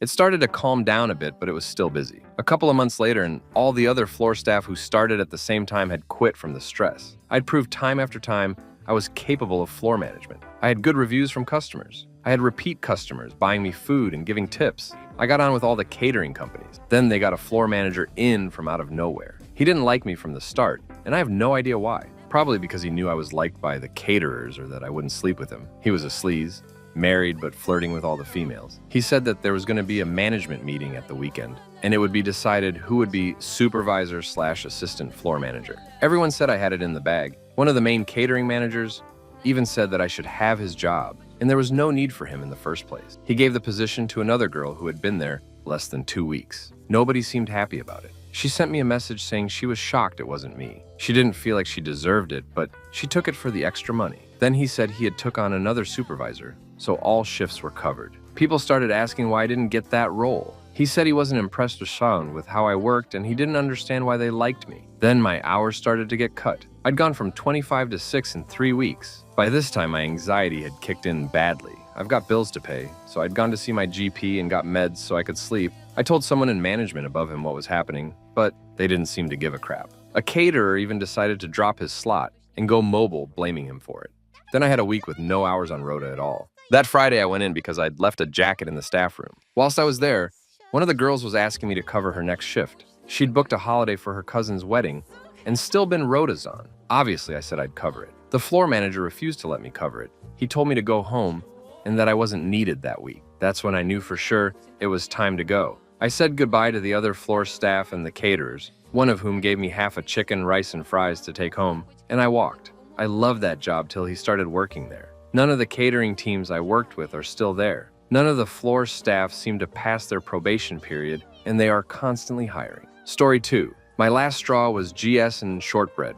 I was doing some freelance work for this event. I was only getting paid the equivalent of 4 days for about 4 months of work, so I set boundaries accordingly, which were immediately ignored. I had an in-person meeting with the boss I was reporting to on Tuesday, and we agreed to a few tasks I would get done and keep her updated on. On Thursday, she emailed me to say that, as she hadn't heard from me, she had given my job to one of her friends. At this point, the event was less than 2 weeks away. I had been working on it for 3.5 months. I'd called in every favor I had to get speakers for the events, attendees to boost our numbers, and volunteers to help me out. On the day of the event, I still turned up, did my job on what was an apparently unpaid basis, and made sure that everyone left happy. My tasks for the day also included bringing her friend, who she had given my job to, up to speed, as the friend knew nothing about what we were meant to be doing, and filling in for the 3 volunteers who had bailed on us, which the boss knew and didn't tell me until morning of. I was running 2 event spaces and a shop for hundreds of attendees, with the support of the friend who didn't know what she was doing, and one volunteer who, 2 hours into the 8-hour day,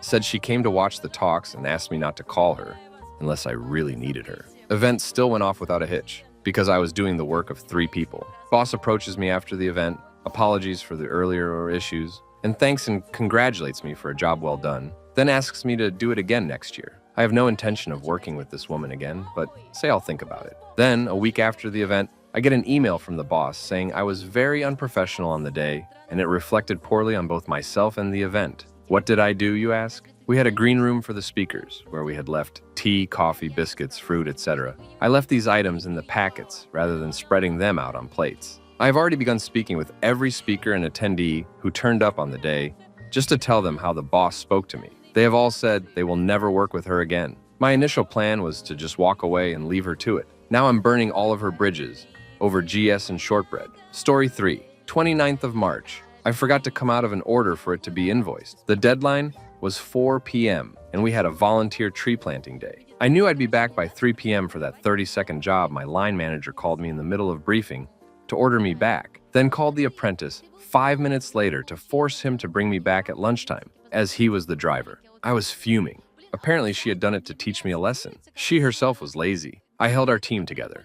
Anyway, I'd said for years I was leaving, and I made a bet with the lads I'd be gone within a year. I sent out a Teams invite for the day of payment and my bank details, and true to word, I was gone. It acted as a target for me to go. Apart from those numerous other straws, I did mine 25% and her job 35% of revenue, but received about 2 pounds more than new. The rest was shared by 5 people. Found out a colleague got an overnight pay rise without arguing from simply having a moan. He was 24 on 34,000 pounds. Fair enough, but I was 33 in a shared house and needed money too. Found out the temp who I trained and managed day to day because my line manager got the same hourly. She'd been there 6 months and was close to retirement. I'd been there 5 years. Her job wasn't even vital. I could run all 3 roles of our team for months alone, but they both struggled with more than their own. Plus, the line manager was lazy with admin realization that my low wage meant I was living in a shared house with dodgy characters. The stability of being unbackable became outweighed by my wish to not live around violent people. Recruiter rang constantly desperate to take me on for 60% pay rise management, moving on to a 3rd company car while I was there. Meanwhile, nothing was done for my progress at all, even though I was taking on more and more and training people outside my team. Weird and jealous comments from management about why I needed so much money as I was doing 2 PT jobs. It was obvious from my salary and living condition. On top of that, I was 33 and estranged from family and had a very cheap car. Story 4. In a previous job, I was an operator, basically a shop floor worker getting things done with the rest of the team. I was also the key op. So when our supervisor was on holiday, I would step up a little and make sure everyone knew what they were doing, as well as going to some of the daily meetings. The company sacked my supervisor for various reasons, and I was left to run the shift. I'd done this for the best part of 6 months, and at no point did the company put out a job advert for the supervisor role, which I was waiting for so that I could apply. An operator from another department came to see me one day, asking what it was like to work night shifts. We were on a triple shift rotation, earlies, afternoons, nights. He only done earlies and afternoons. While chatting about night shifts, I asked him why. Was he thinking of transferring to our department? He replied that he was my new supervisor. Needless to say, I was pissed by this, went to a shift manager, ranted at them about not advertising the job, and that I'd been doing it for the last 6 months, etc., etc. All they said was that this other guy had gone to them, asked if he could be the new supervisor, and they said yes. I handed my notice in there and then, story 5. I can't put a finger on any single thing triggering it, but it's much like you say. You get slightly pissed off over a number of things, and then something trivial happens that takes you over the edge, and everything rolls from there. Story 6. A bunch of little things, but the actual final straw was when I lost a baby. Individual colleagues I spoke to in confidence were wonderful, even including my boss, who had a reputation for being an unforgiving Karen. But HR was awful about it, refusing my sick pay because the sick note wasn't detailed enough. It said I'd been admitted to the gynae ward FS. I tidied up my CV while I lay on the sofa crying my eyes out. Returned to work in May, resigned in June, left in July. Story 7. It took a lot of building up, but me and my colleague ran our department between us for about 3 to 4 years prior. Instead of promoting within, the senior management team decided to create a made-up job role and set on an external candidate who we had to train up to be our manager. He was a bully, control freak, and an absolute job's worth. I put up with him for 2 years, and then last spring, I was on paternity leave for 3 weeks, came back, and he hadn't kept on top of one thing of mine. I was under so much pressure to catch up on 3/4 weeks worth of submissions whilst he was also on at me for not catching up, whilst also pulling me away from catching up to do other pointless jobs for him. It came to an abrupt end when he made a major financial cock-up and pinned the blame straight on me. It ruined my reputation, my relationship with other colleagues, and my relationship with the senior management team. I tried to smooth things out with him, but he was adamant it was all my fault, and he raised the one comment that still sticks with me, which was, "I don't even know what you do during the day," to which I responded in my head, "You're soon going to find out." I phoned a friend of mine who owned his own business and asked if I was to put my notice in that week, if he'd have work for me in 4 weeks' time, to which he said yeah. My notice went in, and it was such a funny 4 weeks watching my manager struggling to learn how to do my job. I'd been there 6 years in total, ended up going self-employed, and was the best move I ever made. He was fired 3 months later when they realized how incompetent he was. Story 8. I worked at a tiny hairdresser's when I was fresh out of school. The clients were lovely, as was the boss, but this other woman was a complete nasty piece of work. She was highly unpleasant, and especially Karenny to me. I suffered her rages and snide looks and making me feel like crepe sir a solid year. Anyway, my friend and I booked a holiday. I worked my socks off to pay for this holiday. Overtime, college on Mondays, 4 nights and Sunday afternoon in a pub for extra holiday money. Went away, had a great time, and unfortunately had to come home and back to that nasty Karenny woman. Gets into work in my first day back, and Karenny woman says, "Where were you yesterday?" I'm confused, as so asked her, "What do you mean?" "Well, Andrea got to work yesterday. She worked in the same area." "Why didn't you?" "We didn't get home till 5 in the morning." Then she shouts at me, "You should have been in work." I went upstairs, got hers and my boss's gifts, my bag and jacket, came down and threw her gift at her, and told her to shove the job up her arise, apologized to the boss, and left. I slammed that salon door so hard the entire front window shook. I was free, stomped home and felt elated. Bumped into that unpleasant woman recently with her kids. "Oh, hi, how are you? It's been years?" I looked at her in astonishment and said, "Why are you being nice to me now? It's a shame you couldn't have been this way 20 years ago." Her mouth hung open like a bog door in a gale. Story 9. This one's easy. I'd been looking for a new job for a while. Finally got a decent offer. 10% pay rise, and their pension scheme was really good. They'd match my contributions 1-to-1. So, for instance, I put in 6%. They put in 6%. I'd been there a week, and we finally had the HR induction. They discussed the pension scheme, and I'd been told complete tosh. They'd contribute the legal minimum. Gee, thanks. Obviously, I questioned this, pointing out that I'd taken the job on the understanding it was quite different. Raised it with every manager I could find, raised it with the recruitment agent, but the answer to all was the same. That's the policy, take it or leave it. They were astonished when I left it about a month later. Sure, it's only a couple of percent, but that's not the point. It's the principle of the thing. They'd balked up, and they weren't prepared to make even a token effort to make it right. What happens the next time they balls up? Story 10. It had been brewing for a while, but the final straw was the day the head teacher told me that taking a day off to look after my ill son was unacceptable. Son was 8.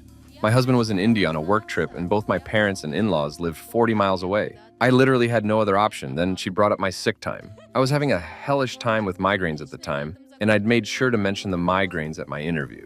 I was done. I was a school receptionist. I worked overtime every day. I took work home at weekends to make sure I was doing the best job I possibly could. I organized the PTA. I gave up my spare time to help at school discos and summer fairs. I was classed as part-time, but there wasn't a day I didn't do extra. Not one. And I was being blocked for putting my child and my health first. Duck that for a game of soldiers. I handed in my notice the next day. I loved that job. I had amazing friends there, but I just hit my limit. Karen retired a year later. She was a great head teacher. She worked wonders at that school, but she was an awful person. Terrible manager. She had 0 people skills. Story 11. That would boil my piss, to be fair. What a bunch of S. For me, it was a bit complicated, but it took the death of my daughter, and then shortly after my best friend, causing my attendance to fall off a cliff. Who'd think it? Even though I worked my ass off when I got back to it because of my attendance, noted as poor behavior in attendance with no context as to why I was off for months that year, I was instantly put in the bottom 10% for my performance review, which meant no pay rise at all. I worked in the civil service, where you were pooled against equivalent role function of 50 people. Before that even, because of my attendance and a functional change in management, my old line manager, who was happy for me to recover in my own time, was replaced by someone who immediately put me onto disciplinary stage 1 for my absences before he was even my functional development manager. Not my line manager still. After my friend died, I went off sick again, signed off. When I got back from that, he then triggered stage 2. I got the union involved, who got the whole lot wiped. But yeah, then the performance review came around, and as soon as my FDM let out the words, "This may come as no surprise," my mind blanked before saying to myself, "Duck this crap." Got headhunted and never looked back. Oh, and in the performance review panel, a group of seniors who don't know a thing about you, I was represented by my FDM, who didn't tell them why I was off, despite having the opportunity to do so. When I handed my notice to him, he seemed genuinely surprised that I was off. Story 12. When I worked in hospitality, I wanted to leave to pursue a different line of work anyway. But I had a final straw that changed the situation from me wanting to leave to actually feeling like I needed to. I was doing a closing shift with another manager on duty since it was a busy Friday night. I didn't know this at the time because I was in the office doing all the admin work once service was over. But she basically sat doing nothing for an hour before eventually deciding to actually pitch in to help the team close down.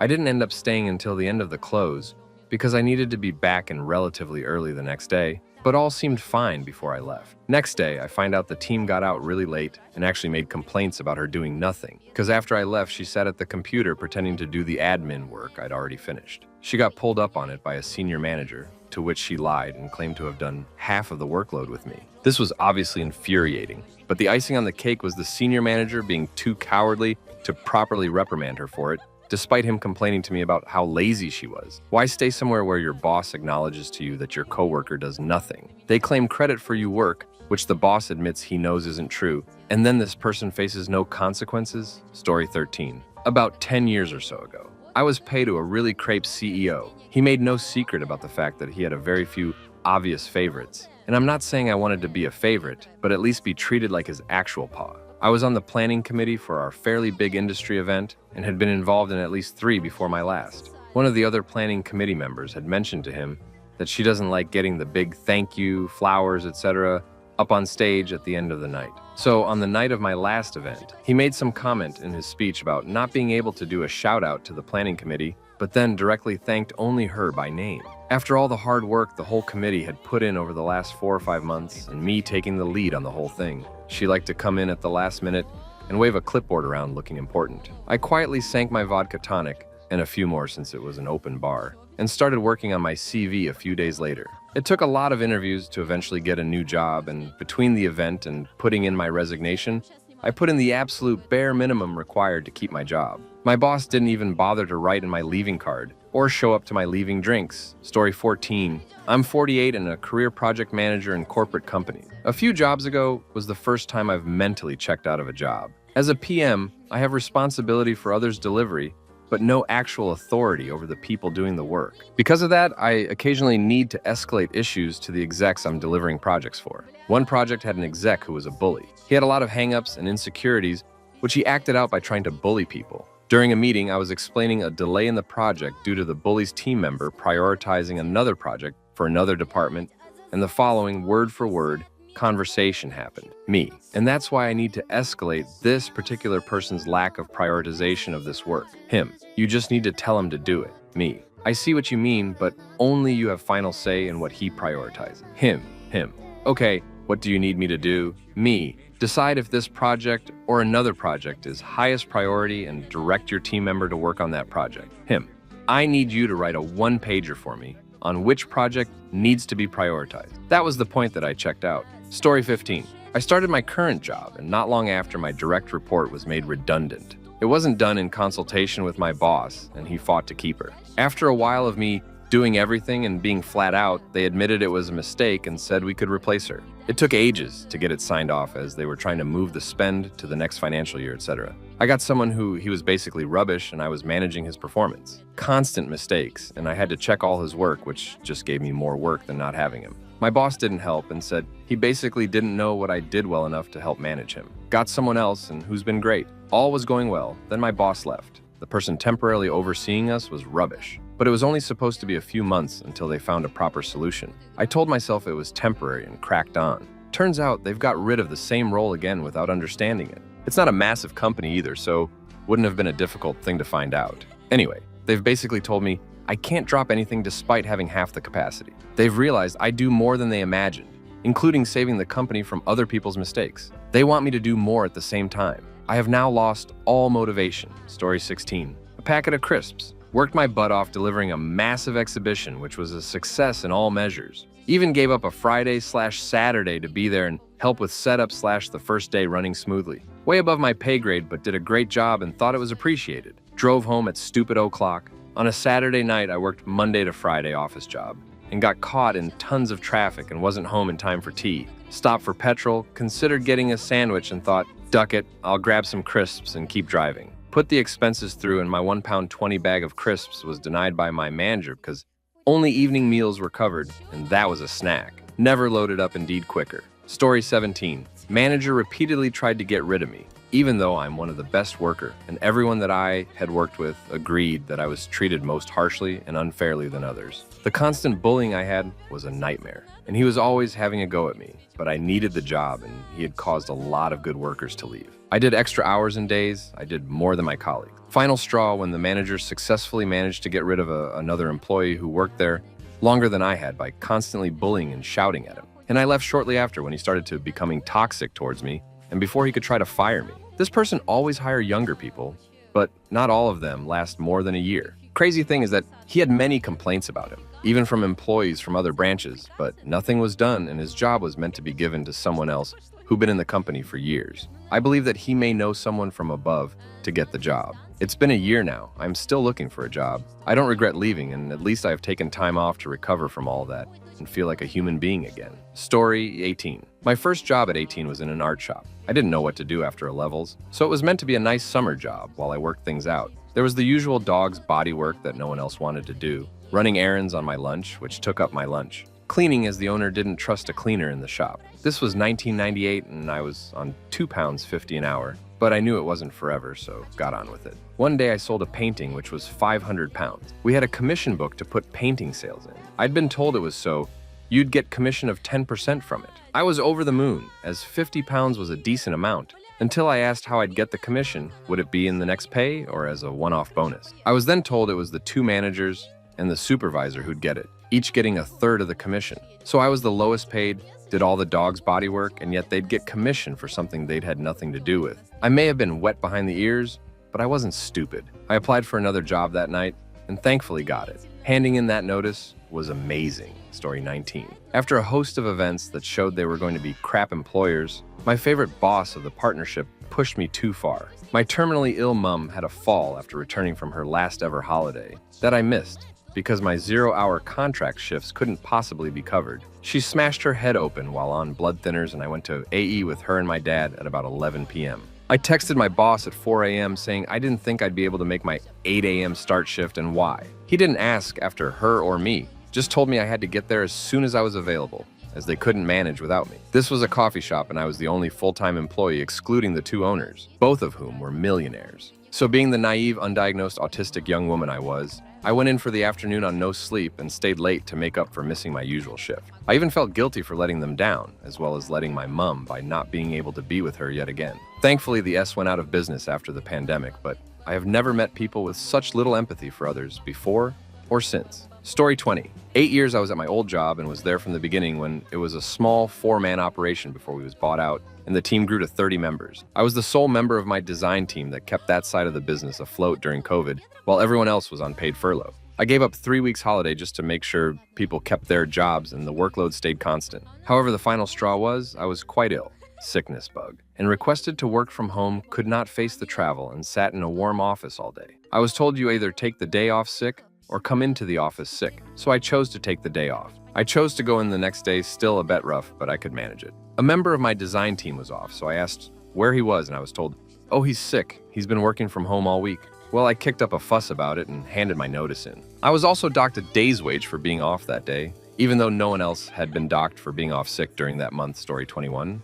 A junior left and we were pretty good colleagues, so we spoke for like 3 hours under the pretense of training or handover or whatever, but in that call, she'd already alluded to loads of it. She spoke at some length at just how cheap the company was. For instance, she was asked to travel a good few hours by train to a meeting in an office that she wasn't normally working at, multi-office company, and the company wouldn't foot any of the bill to get her there. She wasn't making much as it was, and it was a drop in the ocean for the company, or so you'd think. That led to a very final straw of me eventually asking for a raise, getting told a pretty flat no mixed in with some bollocks about previous pay rises, although our fees had gone up massively since then. So I applied elsewhere and now have 25% more a month coming in, have to work in the office more, and it's a longer commute by a distance, but I'm happy to have the wool unpulled to story 22. Had a fellow manager come up to me shouting that I wasn't a team player, even though me and my team always finished early and then peeled off to help other departments. I was working with only one other person that night as 2 of my team had gone sick and we had one of the biggest deliveries of the month. But because I said that night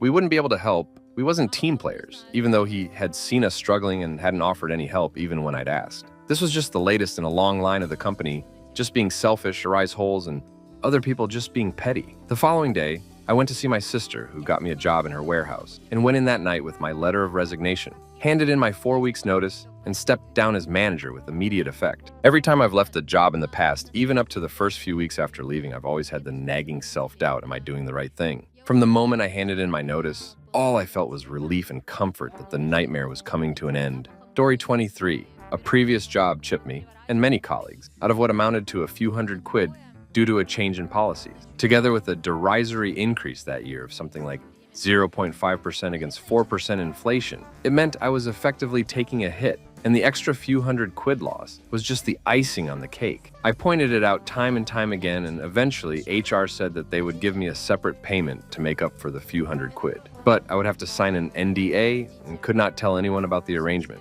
I refused on grounds of complete impropriety. They came back and told me that everyone else who had complained were happy to sign it. I immediately started looking for jobs and got an offer within weeks for a 15% increase. Suddenly, after having been negotiating to get an increase of 3 or 4% for months and having gotten next to nothing and additionally being subject to a reduction of compensation of a few $100, they came back within a day with a counteroffer to match it.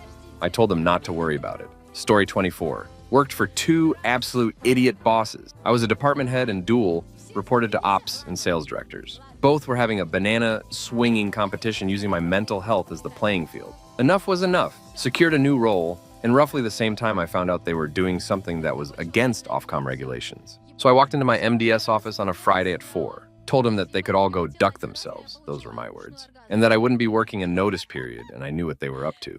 This was after I told the head of compliance about the dodgy dealings in the presence of HR to protect myself, text my MD on Monday, my settlement figure, and walked into a new, better paying and highly enjoyable role 6 weeks later after an awesome holiday. Worked out to be the best boss and mentor I had to date at the new one. Kept my company car for 4 weeks and used my work mobile on holiday for 3 weeks too, just to rack up them data roaming charges. Story 25. I made a joke to a kid who would have been 6 after I'd let them do something they would not normally be allowed to do, cannot remember what. It was a sarcastic, "Fine, but you owe me a really big Christmas present for this" quip. A teaching assistant I did not get on with went straight to the deputy head, who then proceeded to take me out of the classroom and have a go at me. He claimed the child would not understand I was joking and that my joke was deeply irresponsible. I was already dreading and going to work every day and only getting 3 hours of sleep a night as it was. I nearly collapsed from exhaustion on my last day, and another teacher had to give me a lift home because I was in no fit state to get the bus. I loved working with kids, but lasted 3 months as a teacher because of how bad the system is.